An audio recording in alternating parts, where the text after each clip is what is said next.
এরা তাওহীদ বুঝতে পারেনি।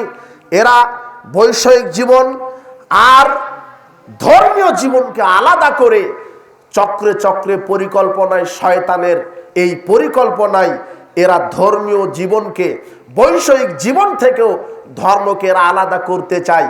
কেন? এই অধিকাংশ সেকুলার এদের আকীদা যে আল্লাহ শুধু সালাত সিয়ামের হিসাব নিবে, কিন্তু বৈষয়িকতার নামে আমি রাজনীতি করছি এই ব্যাপারে হিসাব নিবে না, আমি রাষ্ট্রবিজ্ঞানী এই বিষয় হিসাব নিবে না, আমি অর্থনীতিবিদ এই বিষয় হিসাব নিবে না, আমি ডাক্তার, আমি কৃষক, আমি চাকরিজীবী এই বিষয়ে আল্লাহ হিসাব নিবে না। কেন? এগুলি বৈষয়িক জীবন। তাই তো এদের ভিতরে অন্যায়, অত্যাচার, জুলুম, নিষ্পেষণ, নিপীড়ন, দুর্নীতি, জেনা, ব্যভিচার, মদ পান, সুদ, ঘুষ, দুর্নীতি, মুনাফিকুরি সব এর ভিতরে আছে।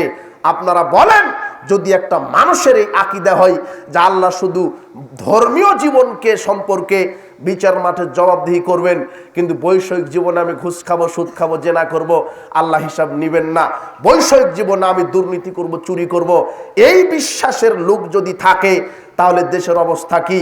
এই বিশ্বাসের লোক আছে বলেই দেশ আজকে জেনার রাজ্যে পরিণত হয়ে গেছে। এই বিশ্বাসের লোক আছে বলেই দেশ আজকে নাস্তিকদের আখড়া হয়ে গেছে। এই বিশ্বাসের লোক আছে বলেই দেশ আজকে গান বাজনার রঙ্গমঞ্চ হয়ে গেছে। এই বিশ্বাস আছে বলেই বাংলাদেশের 90%, 95% মুসলিম দেশে কি করে একজন বিশ্ববিদ্যালয়ের প্রফেসর বলতে পারে যে বুরখা পরে আসা যাবে না? এই বিশ্বাস আছে বলেই এরা আল্লাহর বিধানকে কবর দেওয়ার সাহস পাচ্ছে। যদি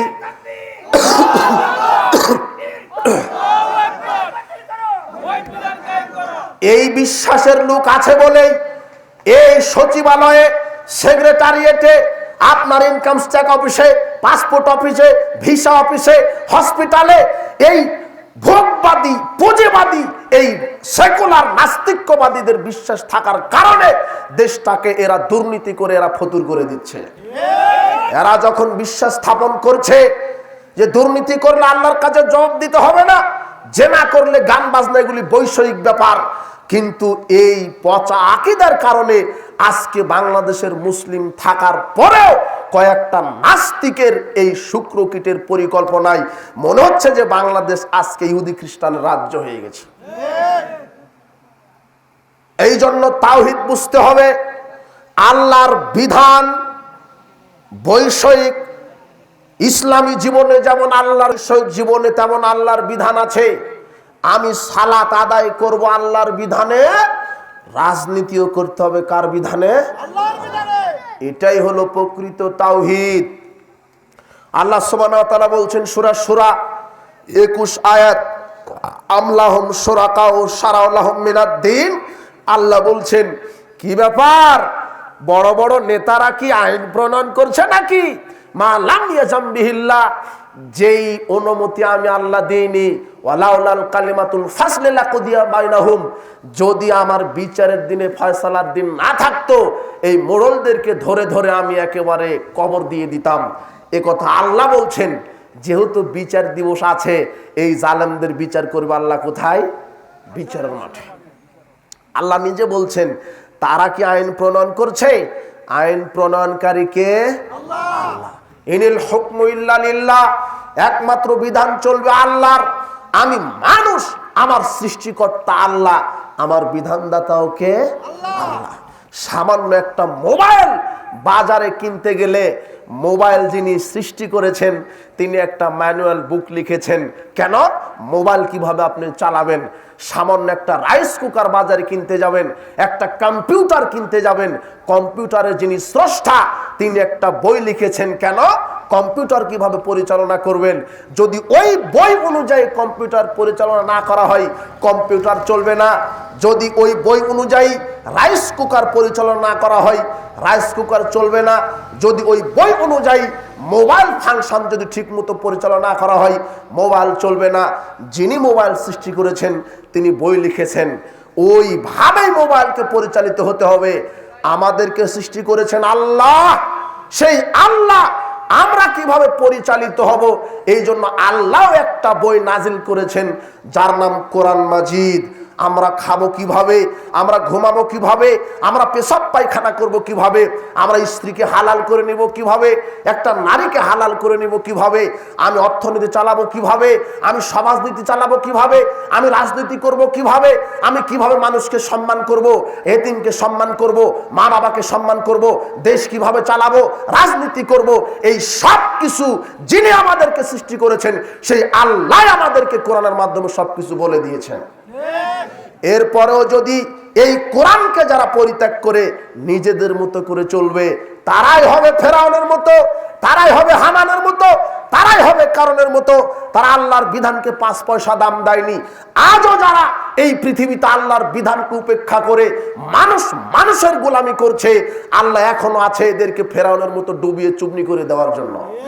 আল্লাহ আজও বেঁচে, আল্লাহ আজও আছে বিদ্যমান। মুহাম্মদ সাল্লাল্লাহু আলাইহি সাল্লামের এই বিধান আজও টিকে আছে। যে আল্লাহ সুবহানাহু ওয়া তাআলা আজও বিদ্যমান আছে, তিনি চিরঞ্জীব, হাইয়ুল কাইয়ুম, তিনি চিরঞ্জীব, তিনি অমর, তিনি কোনোদিন মরবেন না, মরেন না, তিনি কোনোদিন লয় হবে না, ক্ষয় হবে না, তার শক্তি আজও আছে। ফেরাউন আজ সামুদ জাতিকে যেভাবে ধ্বংস করেছে ওইভাবে আজও জালেমদেরকে ধ্বংস করতে পারে। নমরুদ জুতার বাড়ি খেয়ে বিদায় নিয়েছে, তা আপনি মনে করিয়েন না যে আপনি মুসলিম হওয়ার পরেও আপনার ইমানের কি কাজ করছে। যেই দেশ বর্তমান বাংলাদেশ 95% মুসলিম, সেই দেশে এই মোড়ে মোড়ে মূর্তি স্থাপন করেছেন। মূর্তি মুসলিম জাতি কবর দেওয়ার জন্য এসেছে, মুসলিম মূর্তি গড়তে আসেনি। এই যে খানকা, মাজার, এই মূর্তি, এগুলি ভেঙে দিতে হবে। বিচারের মাঠে আল্লাহ সুবহানাহু ওয়া তাআলা মূর্তিকে বলবেন, মূর্তির নির্মাতাকে বলবেন, আহইউমা খালাকতুম, এই যারা তোমরা সৃষ্টি করেছো তারা তোমরা আত্মা দাও। সেদিন আত্মা দিতে পারবে না। তখন আল্লাহ বলবেন, তোকেও দিলাম, তোর মূর্তিকেও দিলাম। সেদিন আর থানা, অফিস, র‍্যাব, পুলিশ, এমপি, মন্ত্রী দিয়ে জাহান্নাম থেকে জান্নাতে যাওয়ার কোনো সুযোগ নাই। একচ্ছত্ব ক্ষমতা কার হাতে? আল্লাহর হাতে। এই জন্য তাওহীদে রুবুবিয়া বুঝেন। রুবুবিয়া মানে সৃষ্টি যার, আইন চলবে তার, সালাত আদায় করব যার বিধানে, রাজনীতিও করতে হবে তার বিধানে। সালাত না আদায় করলে যেমন হিসাব নিবেন, ব্যবসা করতে গিয়ে ওই ওজনে কম দিলে, খাদ্যে ভেজাল দিলেও হিসাব নিবেন কে? আল্লাহ। এটা বুঝেন, আগে তাওহীদ আগে বুঝেন, তারপরে ইবাদত করেন। আকীদাতেই যদি গলত থাকে তাহলে জান্নাত হবে না। 100 বার হজ করেও জান্নাত হবে না। এই জন্য আকীদা খালেস করেন। এটা এক, তাওহীদ রুবুবিয়্যাহ সম্পর্কে আকীদা বিশুদ্ধ করেন। 2, তাওহীদ আসমা ও সিফাত, আল্লাহর নাম এবং গুণাবলীতে এক হিসেবে বিশ্বাস করা, একক হিসেবে গণ্য করা। আল্লাহ নিজেকে যেই নামে ভূষিত করেছেন আর যেই গুণে গুণান্বিত করেছেন তার উপরে একক গণ্য করা আল্লাহকে। আল্লাহর অসংখ্য নাম আছে, আর রহমান, আর রহিম, জব্বার, কুদ্দুস, গফফার, এগুলি কার নাম? রাজ্জাক, এগুলি এক একটা কার নাম? গুণবাচক নাম। এই নামে বিশ্বাসী হতে হবে। তার অসংখ্য গুণ আছে, এই নামেই তাকে ডাকতে হবে। আল্লাহকে ডাকতে হবে তার গুণবাচক নাম দিয়ে। আল্লাহ সুবহানাহু ওয়া তাআলা বলছেন, ওয়ালিল্লাহিল আসমাউল হুসনা ফাদউহু বিহা, আমি আল্লাহর অনেক গুণ সম্পূর্ণ গুণবাচক নাম আছে, এই নামের মাধ্যমে ডাকো, আমার কাছে প্রার্থনা করো। আমি আল্লাহর অনেক গুণ আছে। আল্লাহর গুণ নিজেই কোরআনে উল্লেখ করেছেন। আল্লাহ তার হাতের কথা বলেছেন, পায়ের কথা বলেছেন, চোখের কথা বলেছেন, কানের কথা বলেছেন। আল্লাহ তার নিজের অস্তিত্বের প্রমাণ নিজেই দিচ্ছেন। যেহেতু তাওহীদ বিষয়ে বাংলার মানুষের আকীদা ভ্রান্ত বেশি, তাই তাওহীদের উপরে কয়েক মিনিট কথা বলছি। তাওহীদ রুবুবিয়্যাত আপনি বুঝেন। এরপরে তাওহীদ আসমা ও সিফাত। তাওহীদ আসমা ও সিফাত মানে আমাদের দেশের অনেক লোক বিশ্বাস করে আল্লাহ নিরাকার। এই ভ্রান্ত আকীদার লোক আছে না? আছে। আল্লাহ নিরাকার নন, আল্লাহর আকার আছে। তার পরিচয় আল্লাহ নিজেই দিচ্ছেন। আল্লাহ সুবহানাহু ওয়া তাআলা বলছেন সূরা সাদ 38 নম্বর সূরা 75 নম্বর আয়াত, আল্লাহ বলছেন, ইয়া ইবলিস মা মানাকা আন তাসজুদা লিমা খালাকতু বিয়াদাইয়া, হে ইবলিস, আমি যে আদমকে আমার 2 হাতে তৈরি করলাম, সে আদমকে সেজদা দিতে তোমাকে কিসে বাধা দিল? আল্লাহ আদমকে কয় হাতে সৃষ্টি করেছেন? আল্লাহর হাত নাই? আহলে সুন্নাহ ওয়াল জামাতের আকীদা যারা নাজি ফিরকা, যারা মুক্তিপ্রাপ্ত দল, তাদের একটা আকীদা কোরআন সুন্নাহর প্রকাশ্য অর্থের অনুসারী হবে এবং কোরআন সুন্নাহ সালাফগণ যেভাবে বুঝেছে ওইভাবেই বুঝ গ্রহণ করবে। তারাই হচ্ছে নাজি ফেরকা। কোরআনে আল্লাহ যেভাবে বলেছেন ওইভাবেই বিশ্বাস করতে হবে, কোনরূপ পরিবর্তন বিকৃত করা যাবে না। আল্লাহ হাতের কথা বলেছেন, বিশ্বাস করতে হবে আল্লাহর হাত আছে। আল্লাহ সুবহানাহু ওয়া তাআলা ইহুদিদের বক্তব্য এইভাবে তুলে ধরেছেন, ওয়াকালাতিল ইয়াহুদু ইয়াদুল্লাহি মাগলুলাতুন। ইহুদিরা বলে আল্লাহর হাত বন্ধ হয়ে গেছে। গুল্লাত আইদিহিম, আল্লাহ বলছেন বরং ইহুদিদের হাত বন্ধ হয়েছে। ওয়ালাইনু বিমা ক্বালু, এই কথা বলার কারণে তারা অভিশপ্ত। বাল ইয়াদাহু মাবসুতাতানে, বরং আল্লাহর দুই হাত প্রশস্ত। আল্লাহর দুই হাত কি? প্রশস্ত। সূরা মায়েদা 5 নম্বর সূরা 64 নম্বর আয়াত।